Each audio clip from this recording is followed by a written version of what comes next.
So, Valpo suggested this. This is called I Teach the Humanities and I Still Don't Know What Their Value Is by Agnes Callard, who's a associate professor of philosophy at the University of Chicago. And this is in the New York Times. This is a December 2nd opinion piece. So here we go. And it's not too long, so we'll see what it is. And as always, we get to review at the end. If a group of math students fails to learn the material, that might be because the teacher is not trying hard enough or because she has been inappropriately tasked with, for example, teaching calculus to toddlers. Supposing, however, that neither of these things is true, the teacher is passionately invested in teaching and she has many suitable students, yet her students all failed the final exam, eventually we would be forced to say that she might not know math so well. I believe that we humanists are in the position of this math teacher. We have been issuing a steady stream of defenses of the humanities for many decades now, but the crisis of the humanities only grows. In the face of declining student interest and mounting political scrutiny, universities and colleges are increasingly putting humanities departments on the chopping block. We humanists keep on trying to teach people what the value of the humanities is, and people keep failing to learn our lessons. This suggests to me that humanists do not know the value of the thing they are trying to defend. We can spout pieties that sound inspiring to those already convinced of our cause, but so too can an ignorant math teacher teach math to those who already know it. As a humanist, someone who reads, teaches, and researches primarily philosophy, but also on the side, novels and poems and plays and movies, I am prepared to come out and admit that I do not know what the value of humanities is. I do not know whether the study of the humanities promotes democracy or improves your moral character or enriches your leisure time or improves your critical thinking skills or increases your empathy. This is one of these things. If you ask any philosophy teacher what actually is the point, most of them are going to say, we don't know. This is what people learn and that we think it is good. Like most of the time, from the people I've spoke with, it's like, this is the best we have at the moment. We don't actually know what's going on, but this is what we say, this is what we do, and this is what people are interested in. So yeah. Agnes Callard continues. You might be surprised to learn that this bit of ignorance poses no obstacle to me in the classroom. Yeah. So she's this is what I've heard, at least from people. I suppose it would if I approached the teaching of Descartes as a matter of explaining why reading Descartes will make you a better person, but that is not how I teach Descartes, nor does any philosopher I know teach Descartes in that way. I am there to lay out the premises of his reasoning, to explain some of the relevant concepts, to entertain the questions and objections, and to work through the arguments together with the students to see if they hold water. We are searching, trying to find the value that may be there. Hey, welcome to Philosophy Roulette. I once asked the best teacher I ever had why she no longer taught her favorite novel, and she said that she stopped teaching a book when she found she was no longer curious about it.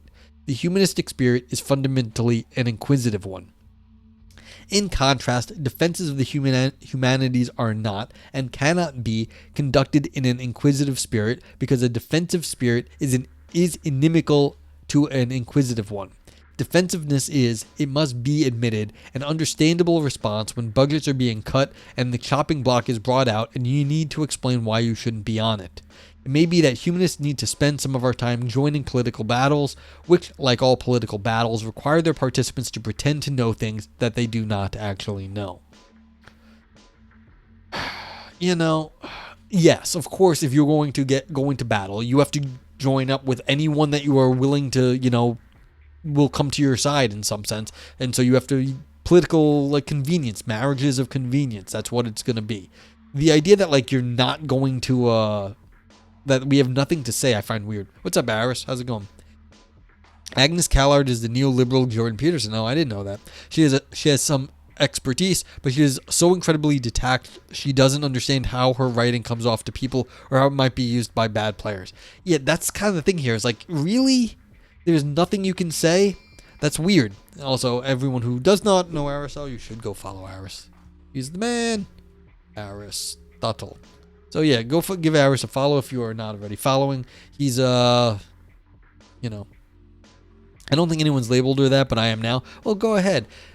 The thing is, most of the people I know, and she's not wrong. Hey, thanks for the subscription too. My alerts are real funky today. I don't know what's going on. Everything's been breaking. I mean, she is completely right up here when she says, no one teaches Descartes because it's going to make you a better person. That's not why you teach, I think, therefore I am. You teach it because, in some sense, it's what you teach in philosophy class, but no one has any grand illusion that, like, teaching Descartes is going to give you, like, rational knowledge from God that, like, the world exists. That's nuts. But, like, this is the best we have in some sense, and I think it's wrong to say that, like, there's nothing good we can say about it. It's that if you go looking for answers, he said one thing that we are searching, trying to find the value that may be there. Right there. It's like, yeah, people like going to find new things, the new shiny. There is value in the humanities. You're not going to find the same shiny stuff by doing physics that you are going to get in sociology or that you're getting in philosophy. It's not the same goods. And the goods you get in philosophy a lot of times are like, a cool idea. How do you quantify that? Very hard. But like, if it's not the engineering, you're not going to get a new toy and be like, oh, I can sell 1 million of these toys. But you get a cool idea to think about. Like, you don't need to go buy that. Yeah. Don't put Descartes before the horse. Yeah, of course. So it's like she's kind of missed. She already missed the point. She's like trying. She got close, but I mean, she already missed it. Like, it was right here. She said so. Like, it was right there. Like that, you're missing. You already got close and you already missed it. So yeah. But of course, yeah. If you want to like win a you want to win a battle, you need friends. Like, that's fine. There's a great joke about where they put the Descartes before the horse. There's a fantastic one. Viper says it's very difficult to articulate exactly why I should live abroad, but everyone who has says it expanded my horizons. Yeah. And maybe that's part of the issue, is that we have to get better at marketing that sort of thing. It's like, do you like cool ideas? Well, guess what? Engineering has cool toys, but they don't have cool ideas. And the engineer's toys cost money. The philosopher's toys don't cost money. I can just tell you. It costs like, I can just email you a PDF. That's all you need. It's like, So this is the problem, is that she's missed something already. Maybe inquisitiveness is a virtue. It is, but you can get inquisitiveness other places. Like, you can be inquisitive a lot of places. Can you get cool ideas other places? Of course. Like, if you're a physicist, there are a lot of cool ideas in physics. No question there. But we've had this disagreement before. I like interesting ideas. That's one of my main, I always say that. I care less about truth. I care more about interesting ideas. And so it's like, but you can get interesting ideas all over the place. I mean, you don't need to do that in philosophy. You can go do that in business. There's business ideas. But really, where are all the interesting business ideas coming from? Are they coming from like behavioral psych? Are they coming from math, like economics? Like, just doing business, you can do cool things, but like the cool ideas come from all over the place. Interestingness is a virtue, and you're just pushing it now. But yeah, so maybe there's a marketing question here. But like, this just seems like I might be, Aris may have pushed me this way, but it just feels like she kind of missed the boat. That like the inquisitiveness and the searching needs to just be developed better. Like, and maybe she's right. Maybe no one cares. No one cares about cool ideas. I mean, this is the funny thing. What do we like? Where are we? We are on Twitch. We are playing this is the biggest streaming site in the world, but the most thing that gets streamed are video games. What are video games? Video games are, in the best way like philosophers have described them, they are the art of agency. You get to go be someone else, do something else in a way that you can't do with any other media, because video games are interactive. People are looking for fun ideas. This is why they are on this site in some sense. They're not really looking for like philosophy ideas, but they are on this site because they are looking to have different experiences that they can't have in their own life, for lots of reasons. So it's like, maybe we have to go join up with the video game industry. Everyone here on Twitch should just go like, this is what we should be doing. Yeah. Video games are creative obstacles to the win state. What? Viper says, or the exact utility is dependent upon the individual, so there's no telling why there's worth studying humanities, but there is. Yeah, but that wouldn't be limited to the humanities. Like, say you're doing engineering. If why do you study engineering is to make cool things? Well, it's like, all right, but what's the utility there? Is it individual based, or is it like, now we have clean water? And if we have clean water, that's great. But like, again, what's the point? Like, so people don't die. Well, people don't die when they don't kill each other either. And maybe if we have a political solution, which comes out of political science and like political philosophy, maybe that will keep people from not killing each other also. It's like you need multiple ways to solve problems. So, like, I don't know if there's the utility argument's going to work, because everything's multiply realizable. You can solve things in different ways. Video games are creative obstacles to the win state. Oh, I think I misunderstood. Like, you want to get into the win state. Well, that's the question. Is that the point of the video game?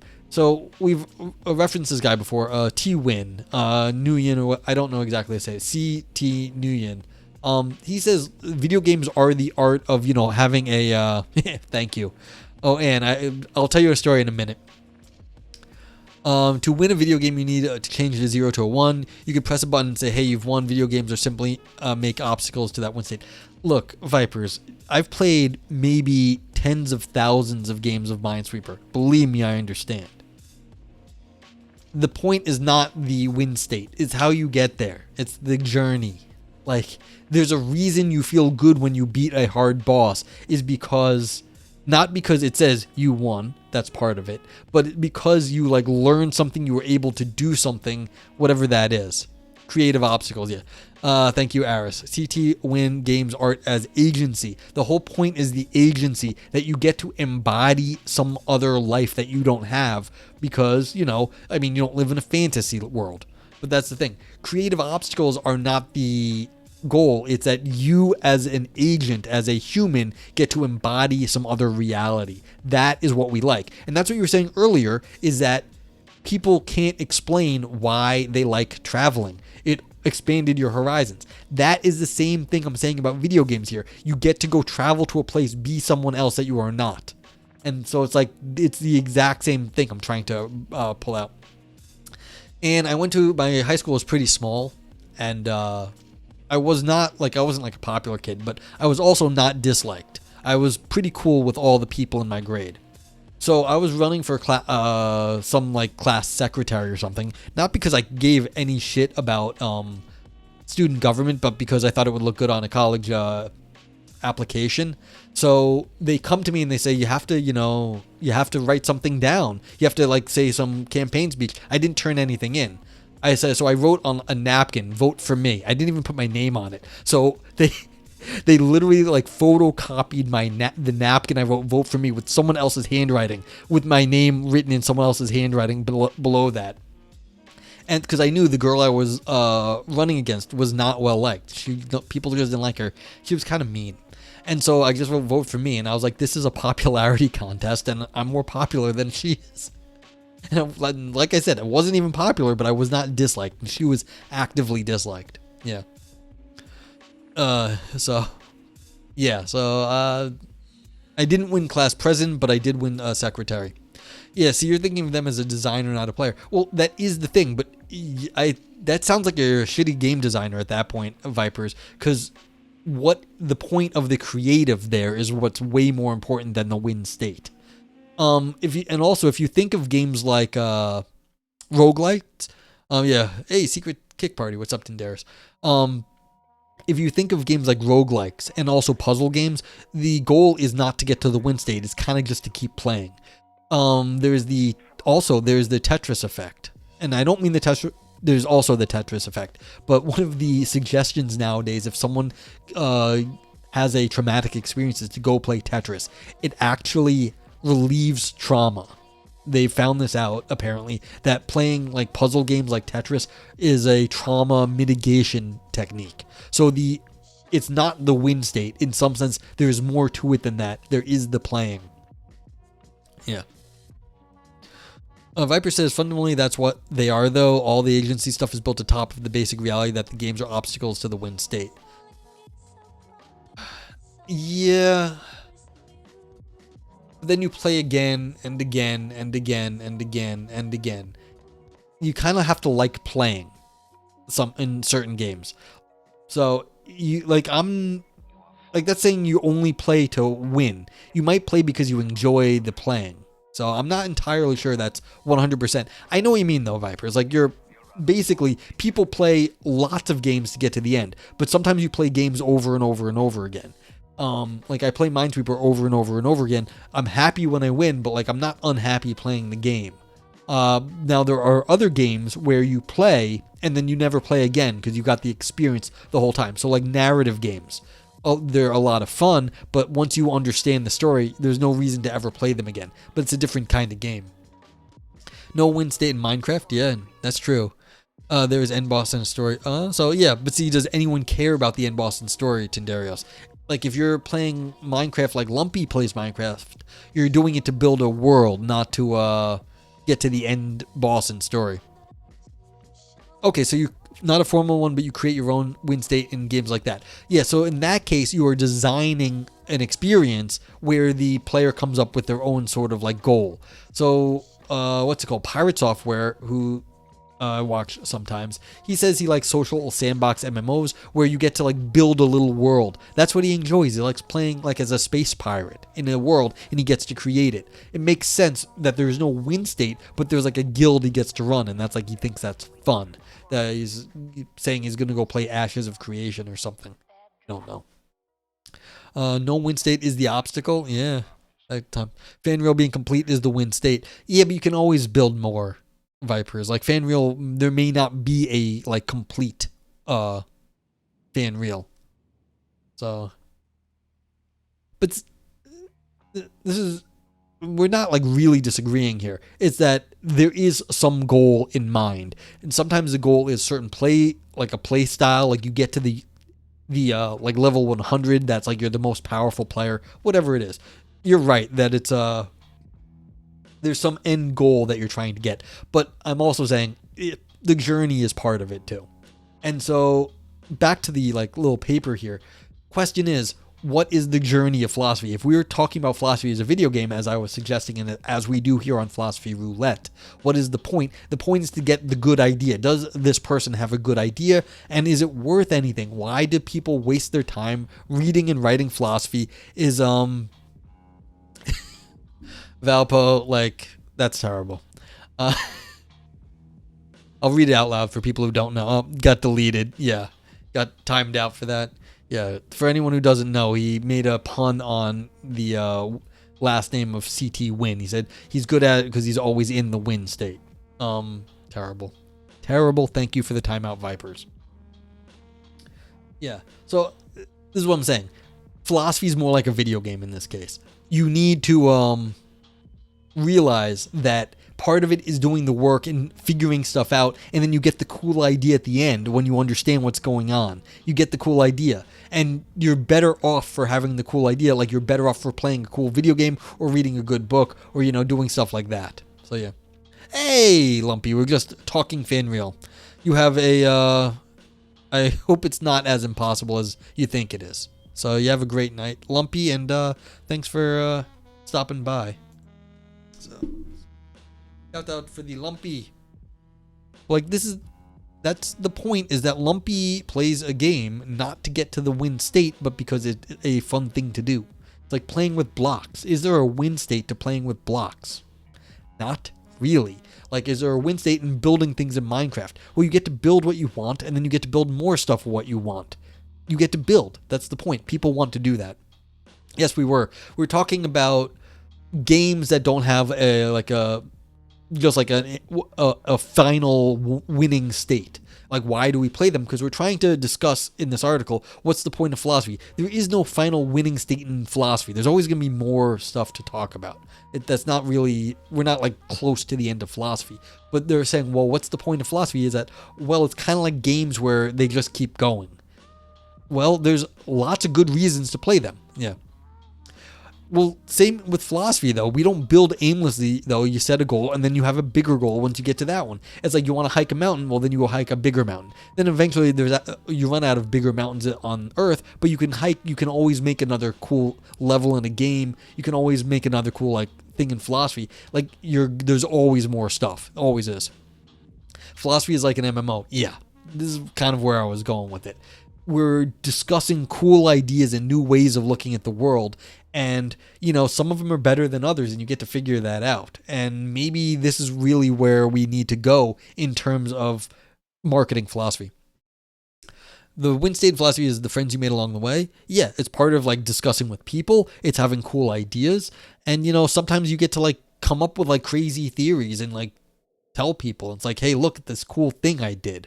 And like, they'll be like, wow, that's kind of cool. Because that does happen. You'll have like crazy theories and like, wow, look at that. So yeah. Lumpy says there are goals to achieve, but it never ends and you have to weather the bad faith players. Exactly. And so... like, I just had a paper published in October. It's like, it seems like a million years ago. It was the end of October, too. It's like, it's a month and a half ago. I get to be like, I got like a bunch of shakes and like, back pats all around. That was very nice. Like, this is the sort of thing. It's like, that's a social aspect of like, academia. But it was nice. It's like, granted, you can't market that for anyone else, but there are, there are goods within the area, too. Goods within like whatever area that you get, social rewards. So, Viper says philosophy is like a box of chocolates. Side effects can include nervousness, increased urination, sleeplessness, and a fast heartbeat. Yeah, basically, it's cocaine. All right, so let's see. Where were we? So yeah, this is basically if you're looking for money though, then you will have to join up and like have reasons why you need money. Okay, so I'm a little concerned, like I was saying, that Agnes does not know what she's talking about or has not come up with a good idea. And Aris brings up the point that she quite often does not realize that she's saying bad things. So maybe that is the case. All right, nonetheless, we should be alert to the danger of becoming accustomed to putting our worst foot forward. An atmosphere of urgency and calls for immediate action are hostile to fields of study like literature and philosophy that require a contemplative mood, and the pretense of knowing what one doesn't actually know is hostile to forms of inquiry that demand an open mind. Yeah, I'm thinking that Aris is right. This is lazy as fuck. Just because you can't explain why some of the things you do are great doesn't mean that it can't be explained. Other people might be able to do this better. Lumpy says, and we are conditioned to be disheartened by never finishing, but philosophy accomplishes so much, it's not Sisyphean. Yeah, like, a lot of cool stuff happens in philosophy, and there's people that will disagree, but like, once you get into it, you realize that there are things you agree with, whereas other people don't agree, and you're like, that's a cool idea, that's a cool solution to the problem, that is good stuff. So, there will be people who disagree, but that's fine. Who cares what the haters say? And that's kind of what I'm worried about here. She seems like she's a hater. It's like, oh, we're all saying bad things. It's like, well, no, you're saying, whoever you're talking to is saying bad things. A defensive mindset also encourages politicization. I can't speak. If the study of literature or philosophy helps to fight sexism and racism or to promote democracy and free speech, and everyone agrees that sexism and racism are bad and democracy and free speech are good, then you have your answer as to why we shouldn't cut funding for the study of literature or philosophy. Politicization is a way of arming the humanities for political battles, but it comes at an intellectual cost. What the fuck? Really? Isn't there a philosophy of political philosophy of race and gender? Why are you hating on those like subdisciplines? This is one of the problems with analytic philosophers is they're like, oh, you have to do logic. It's like, no, you don't. No, you don't. Why is democracy? Why are sexism and racism so bad? Why is democracy so good? Politicization silences these and other questions, whereas the function of the humanities is to raise them. What the fuck are you talking about? What the fuck are you talking about? Like, this doesn't even make sense.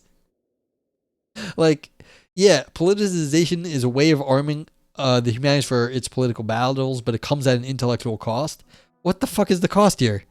Yeah, this person just lost me because, yeah, like, racism is bad. Why do I have to why do I have to even ask the question, why is racism bad?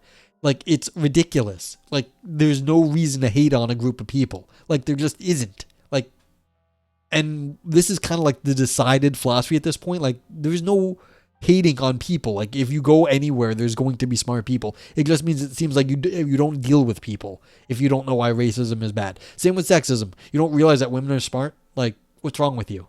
Like, stupid. Yeah, exactly. And she's like, she does. I think she's trying to be spicy here, like trying to be like a little controversial to drum stuff up, but it's just a poor attempt. Yeah, and you don't go on and on redefining the shit thing. Yeah, so Aris is right. It's the neoliberal version of anti-wokeness. She's trying to be like, oh no, the academia is for like challenging ideas. Yeah, it's for challenging ideas, but like this is like so ham-handed and flat-footed that it's pathetic. You disagree? Okay, well, explain yourself, my good man Ivan. Like, why is racism bad? I can tell you why racism is bad. It's stupid. There are no good arguments for this shit. Why it's stupid. And all of the ones that you do, you see they're terrible. Like, why is there a discussion about it? But alright, let's find out. Ivan is going to say, if he dares. Defensiveness also threatens to infect our work as humanists. I find this ridiculous. Because she is afraid. She thinks that the rest of us are getting defensive. No, you are afraid, Agnes. The rest of us don't give a shit.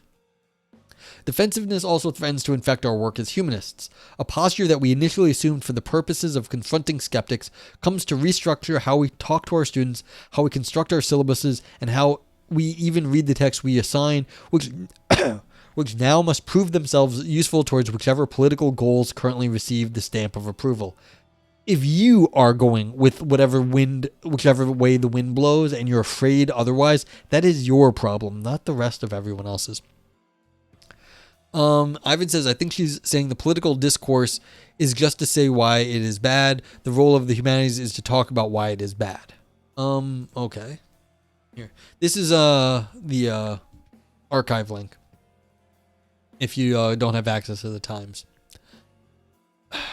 Yeah, I see what you're saying, Ivan, but the issue is here that she's going hardcore into politicization. Can't even politicization. She's like saying this is the only thing that's happening at the moment. So, yeah, of course, if the political discourse is limited to this, but that's clearly not how things are.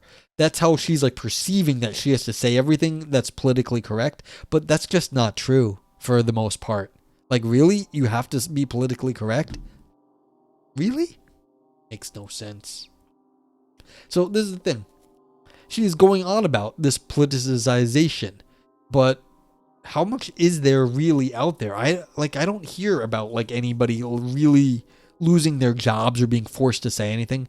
No one's being forced to say shit in academia. Most of the time, unless you get onto like the really spicy topic of the day. Like if you jump into the middle of like the Israel-Palestinian like conflict at the moment, you jump into the like Russia-Ukraine conflict at the moment, yeah, you might get like some heat. But like most of everything else, nothing. Viper says, this point is much better articulated in that Jared Bauer video you've been pimping. An example is that was someone on the left being ostracized due to their support for Israel. Yeah, this is kind of weak. And if you overdo the support for Israel, you might get people jump on you. That's true. But that's like really, really topical. That's like in the last really in the last weeks. Is that the problem? Other than that, it's like, what's she talking about? Yeah. Aris says this is probably coming from backlash. This is the same chick who wrote the piece about leaving her husband for a grad student. I did not know that's what happened. I mean, she's really nuts. Okay. Okay.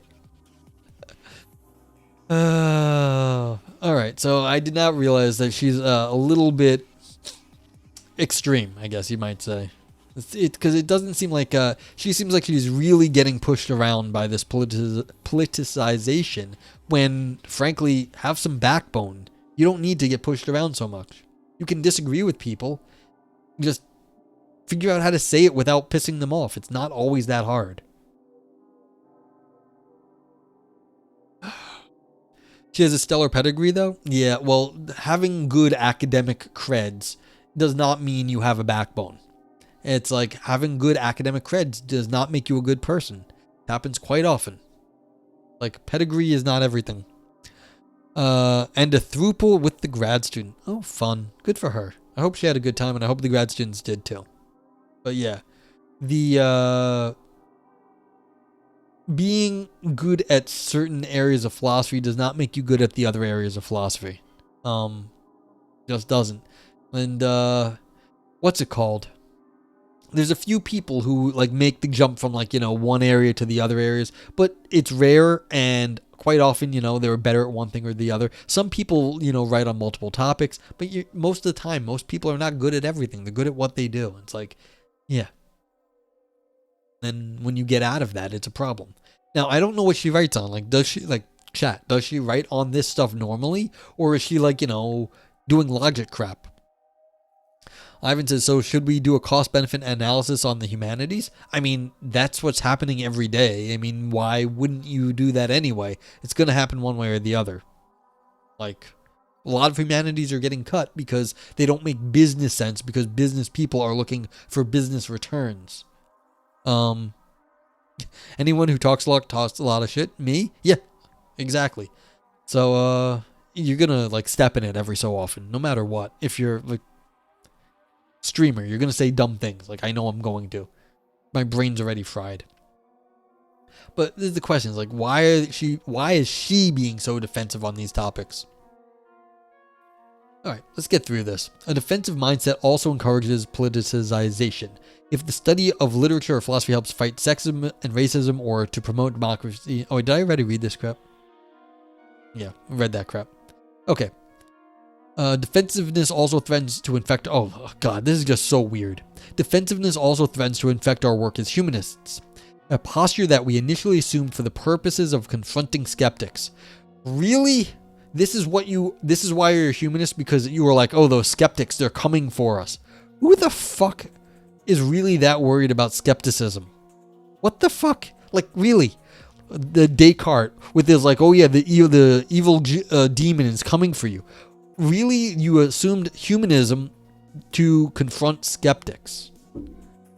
That doesn't even compute for me. I know there's a way to make it make sense, but like that does not. What the fuck? What are this like? Who, like the skeptics are like some big bad boogeyman? No. Okay. So a posture that we initially assumed for the purposes of confronting skeptics. Like, who does that? Comes to restructure how we talk to our students, how we construct our syllabuses, and how we read the text we assign, and now must prove themselves useful toward whichever political goal currently receives the stamp of approval. Like, what? What? You can't time yourself out? Agnes. Oh, I didn't even read that correctly. Yeah, if you time yourself out, you lose the mod stats, I think, though. Ivan says, she means, should you change your discussion to make your cost-benefit analysis look better to people who argue against the humanities? Yeah, I know that's what she's saying. But she's saying it stupidly. And she doesn't have any solutions, and then saying, well, if you do all the dumb things that she's been doing, yeah, it looks terrible. I agree that she is making poor arguments here, and that the poor arguments don't hold up. I just think that she shouldn't be the person making these arguments because she's bad at it.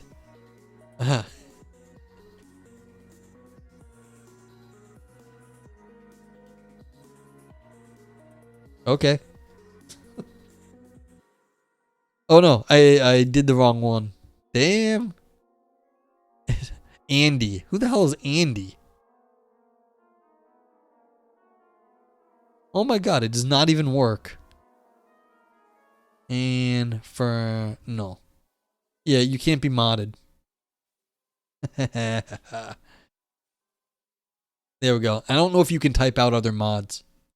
Time out other mods, but we'll see. We'll find out. I think I could do it, but I'm not going to do it. Yeah. What's up, Adam Fighter? How you doing? Andy Fernal, yeah. So, I mean, yeah, you're right, Ivan. She's saying you shouldn't, that, should we change our philosophy to, like, you know, be better to the business people here? It's like, you're completely ceding all your all the things you have to the business folks. You're fighting ground on their terms. You can't fight on their terms. That's not going to work. And if they don't want to listen to you, then you have to make them listen to you. But you can't just go into the business area and be like, well, we don't have any business chops because we're not business people. It's yes, they know that. And if they're just trying to get rid of you, then they're just going to get rid of you. But the idea that you should change just to go fit in with the business people, well then yeah, you're not doing philosophy anymore. You're doing business. So yeah. Only block and report lame. Oh, okay. Yeah. Well, you could also do that to him too. He probably deserves it.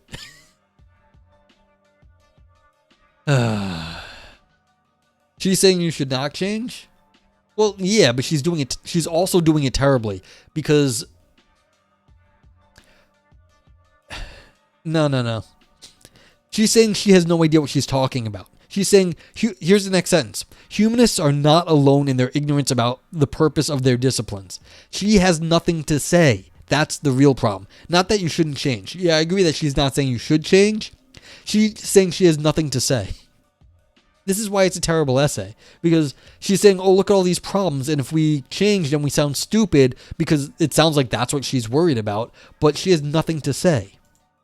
That's the problem. Humanists are not alone in their ignorance about the purpose of their disciplines. And we were arguing earlier that, we have reasons. Maybe we have to market them better, but, we have reasons. Mathematicians or economists or biologists might mutter something about practical applications of their work, but very few serious scholars confine their research to some narrow, pragmatic agenda. The difference between the humanists and the scientists is simply that the scientists are under a lot less pressure to explain why they exist because the society at large believes itself to already have the answer to that question. If physicists were constantly to justify itself, it would become politicized too, and physicists would also start spouting pious platitudes about how physics enriches your life. I will admit that every time I hear of a classics department being cut, it hurts. I may not know why it is important to read Homer and Plato, but I do have a deep love for reading, teaching, and pondering those texts. Yes, physics does enrich your life with uranium. That love is what I have to share with others, as well as the surprise and delight of finding that people thousands years dead can be one's partners in inquiry. Yeah. If at some point I am called on to defend the study of Homer or Descartes at some official hearing, I will do my best, but I do not deem it right to change my approach to what I study and teach in anticipation of that encounter. I will not run into battle. The battle will have to come to me. Yeah, so this is what I was saying, and I was agreeing with her, but she's saying she's not going to do anything because she doesn't know what to do. The task of humanists is to invite, to welcome, to entice, to excite, to engage. And when we let ourselves be ourselves, when we allow the humanistic spirit that animates us to flow out, not only in our classrooms, but also in our public self-presentation, we find we don't need to defend or prove anything. We are irresistible. Really? Really? Just be yourselves is your answer? Are the humanities valuable? What is their value? These are good questions. They are worth asking. And if humanists don't ask them, no one will. But remember, no one can genuinely ask a question to which she thinks she already has the answer. Yeah, such an elitist. Resistance is futile. See that? This is the problem. She has no answers. Her answer is that she's perfect just the way she is. The Borganities, yeah. Borganities, your resistance is futile. No. No. We are irresistible. If we were irresistible just the way we were and everything was perfect, it would be a very different world. Seriously, she would not have written this essay if we are irresistible. There would be no reason to write this essay. This is a self-refuting essay. You're not even you're not good at arguing. This is remember when we were reading Nietzsche and he was arguing that the science and the world doesn't make any sense because it's on bad footing, and then he was using the science to prove that it was on bad footing. It's self-refuting. She's saying we're irresistible in an essay that says you need to do something. Adam says, I've met some terrible people such that you shouldn't change, don't apply. You don't think that's a generous interpretation of her essay? Well, tell me what I fuck up. What did I fuck up? She's saying you have to go be yourself harder, and that's gonna work. Just go be a harder humanist. Go into philosophy harder, and that's what's working here. You don't think it's definitely not generous. I think it's not very good. Frank says she's saying that if we alter the way we teach this, and we will fail. But if we just keep doing the humanities we should, then we are irresistible. Yeah, this is a no true Scotsman problem. I mean, she's saying if we alter to do that. I agree with that part. It's the latter half I completely disagree with. Like, if we do the humanities the right way, which is whatever her way is, or like whatever mystical theory that is, then we're going to win. That's crap. There is no right way to do it. We don't know the right way, or at least she doesn't know the right way. And then she says if we did it the right way, it would be perfect. That's nonsense. Like, it's just making stuff up. Viper says on your website you should make a printable compliant letter template so we can send to authors. I used to email all the authors. I used to. And one of the things that used to, like, I was a little bit more worried. As soon as I get the review site up, there's going to be things that people are going to see and link to once that's up. Like, it's one thing to have an hour-long, video with a little review at the end. It's another thing where people are going to see thumbs down on their paper. Yeah. It's not a very interesting point, but it's not nothing. Yeah, I mean, I'm agreeing with the first part. You don't go and try to make philosophy into business stuff. But the second part, I think, is nonsense. Ivan says if the humanities get cut from, say, federal funding, there will be a human need, a human glory that will need to be honored. Yeah. Yes. But, like, she didn't say that. Of course we don't want to cut the humanities and it will have lost something. But, like, that's, again, not a... Like, I'm not arguing with that. Like, that's correct. Yeah.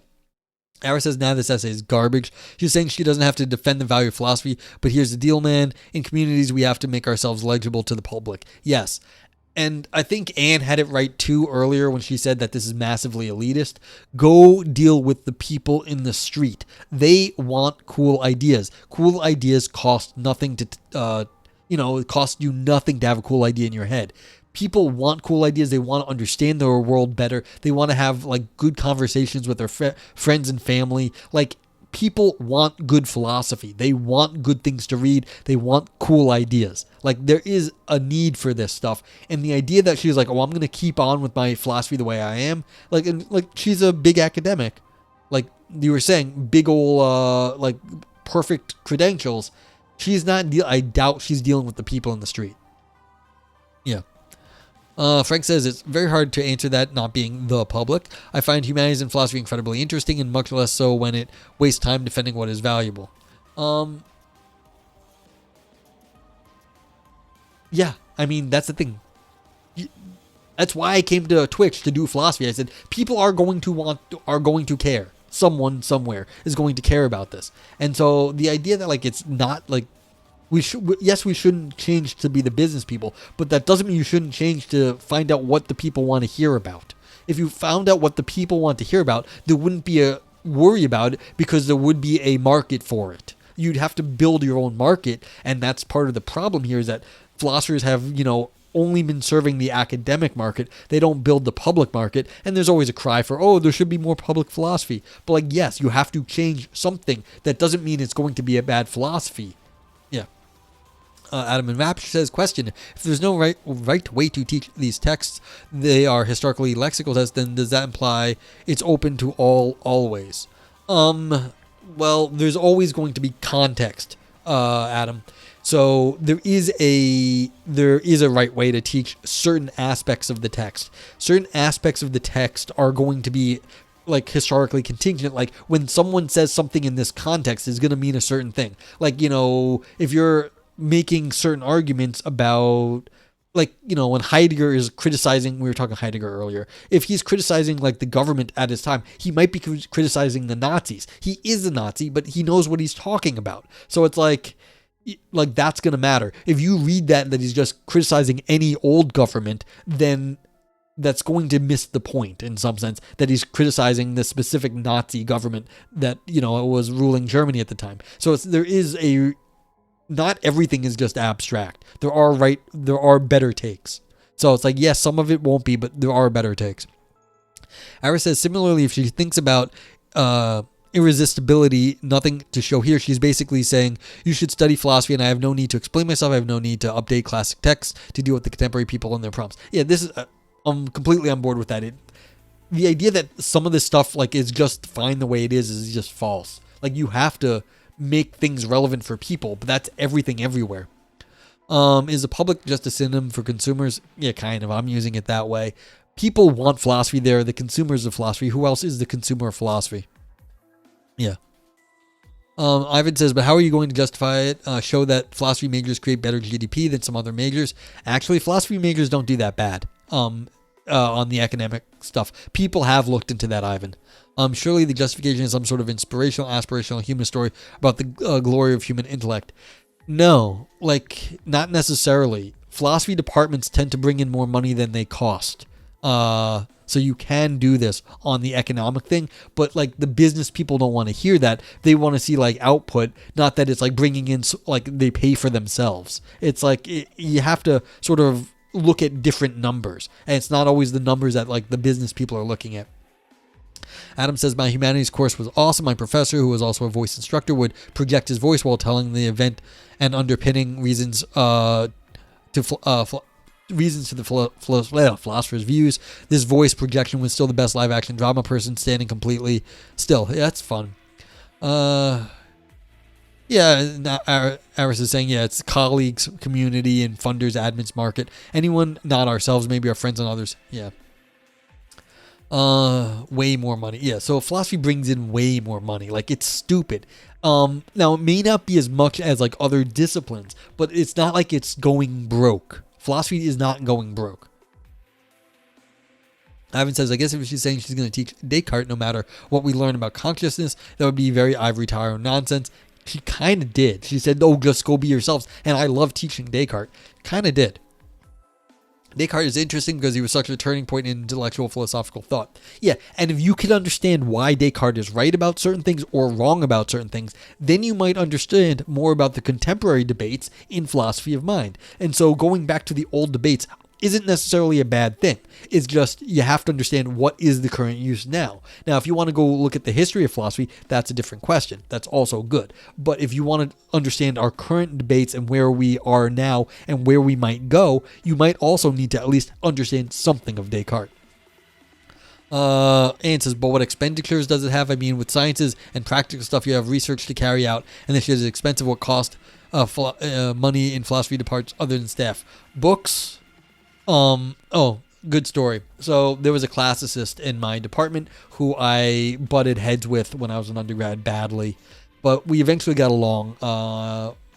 Took him a while. I thought he was an okay guy. He got angry with me, but by the end of my tenure as an undergrad, we were on good terms, and he said that he had a budget one year to get himself a new couch. And so we bought a couch for his office, and he was really fucking happy, he said, because he was like, it's really comfortable, and I can sit on my comfy new couch and, like, read a book and think about stuff.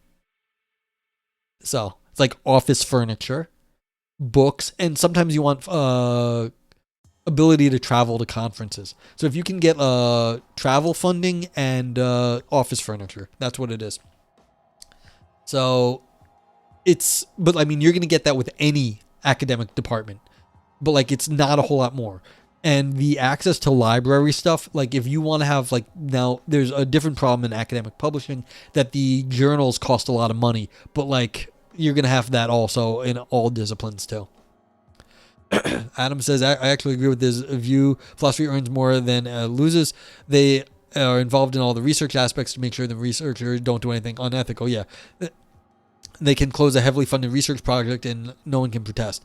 Yeah, I mean, you always are going to have an ethics panel. That's not really the philosophy department, though, that is going to be the ones making that call. That's going to be the university that, like, are they going to do risky research or not, and when are they closing it down? Worrying about ethics is expensive, yeah, but that's university level. That's not the philosophy department. Like the philosophy department is not the ethics council. They may be involved on it, but that's not it. And also, there was a nice article. Let's give this a review, actually. We can give this a review. So let's give it a review, and then I'm going to go show you, what's it called? There was an article on Daily News saying that they were developing a track. It was a public policy. It was like social and public policy, getting people into what's it called? Oh fuck!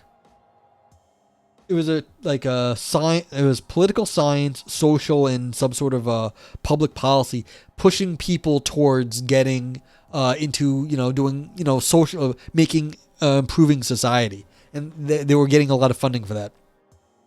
Iris says it's just so fucking irritating, man. She probably gets $100K a year to teach one course per semester, and she's saying she doesn't need to relate well to other people. She just wants to be left alone to write her bullshit academic articles. I mean, I don't know if they're bullshit, but yeah, she just wants to be left alone to write her articles. I can't blame her on that. Yeah, that'd be awesome, but I'm not naive in thinking that sometimes a job involves doing things you don't want to do, helping others and cooperating. She literally asks the battles to come to her. Yeah. She wants all the benefits of being a philosophy professor with no other work, and it takes to sustain a university or community that value it. Yeah, this is very ivory tower-ish. Okay, so review is up. So anyone here is now welcome to review. The review stuff is, you can see that there. Unfortunately, Tindarius, I do not use other people's emotes because I do not have the rights to use Floppy Jimmy's emotes. So you have to use my emotes. Can you bring the bell to her? Can you write a response to New York Times? Yeah, you actually could. We could do that. So like that would be a thing. We could, write a counter article, write a letter to the editor or whatever. Okay, yeah. Well, me or Aris, whatever's. Okay, so let's see. What are we gonna say? Was this a fun idea? Did it have fun ideas? Well, this is getting a nod of grapes from me. Made big claims and they all fucking sucked. Here. Vote nay. We're going to give it a vote nay also. I'm with Frank on that. I'm going to give it 2 nod grapes because it just annoyed the fuck out of me. And it's going to get a nog turd too. Because there was a lot of style on this. It wasn't poorly written. But there was no substance there. Her substance was saying, I'm great just the way I am. And everyone should recognize how great I am. So it's like, yeah, knife fight. Yeah. It's not knife fight. It's nog knife. You're giving it a yay for political reasons? Okay. You just like disagreeing, yeah. So everyone was like, this is poop. It's poop. So that's fine. Yeah. I don't have a knife fight. You mean nog knife. Just type in NOGK. I made sure that all the letters after G were different. So you could type NOG and then the letter and they would come up. That's for the paper. All right, thank you, Tindarius. Thank you, Ann. Thank you, Ivan. Thank you, Aris. Thank you, Vipers, for the... oh, it's your own invention. Okay. There is also a problem. Designing good emotes is not easy. You could have a knife fight, but it would be a lot easier if it was like animated. You could have like a sword fight. That you could do. But like a knife fight, I mean, you could have like a touching swords, sort of like, like crossing swords. But a knife fight was thing. Frank says, I thought it was boring, not horrible. Yeah. Well, there is also the problem that when you're in the philosophy, you see more of the problems. And I could see this from, like, say, the outside perspective being like, oh, yeah, that kind of makes some sense. I just don't agree, or, like, it seems okay. But, like, when you're from, like, on my side, this is someone who's at the University of Chicago, which is a fantastic philosophy department, has, like, big credentials, as Aris was saying, probably getting paid 6 figures, probably, like, not low 6 figures, probably mid to high 6 figures, and it's saying, look, philosophy has problems, but, like, you don't understand us well enough, that's why. And then people like me or Aris or the people who are not in these, like, elevated positions in philosophy are like, that's not how it works for 98% of the people in philosophy. And you're saying, oh, yeah, what you do is brilliant and great. It's like, yeah, that's nice. You go keep doing that, but, like, that you shouldn't be saying how the rest of us should act because you're off in your own little corner getting paid lots of money with all the best students. Like that's not the typical thing. And all the philosophers I deal with, they wouldn't be like, oh, yeah, philosophy is great. They know better. They know better. Yeah. It's like aspirational. But this is what I was saying earlier. It's like, what do you... philosophy could market itself better, but that's not saying that we have to do it in the way that like the business people that are trying to cut philosophy, like the way they want us to look. Harris says you can defend the intrinsic value of philosophy and classics without being a douchebag. Yeah. I want you to write a letter to the editor, start some shit. I do not have time to like take on extra writing things at the moment. But it just seems very yeah, like it's like, okay, we don't have what other people want as the like the goods, the utility of philosophy. That doesn't mean there isn't anything we could say. Alright, so I'll leave the review page up for another few seconds, but everyone else getting, yeah, see, team liberalism. I knew it was it's like, yeah. Well, I mean, I saw Ivan Neal in a Heidegger stream today, so I don't know what you can read into whatever you want on that, but I mean, I was there, but like I saw him there today.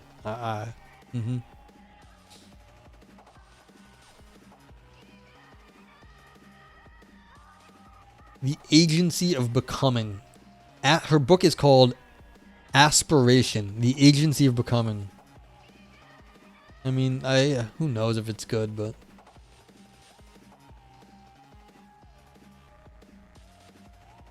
you're taking medication for it? Yes, I knew what you were referencing. I didn't think it was the liberalism.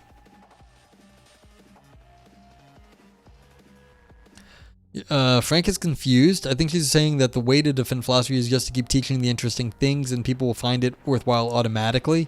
That is actually my experience anytime I encounter philosophy. I don't know why it's a whole paper, but it seems like a worthwhile couple of sentences.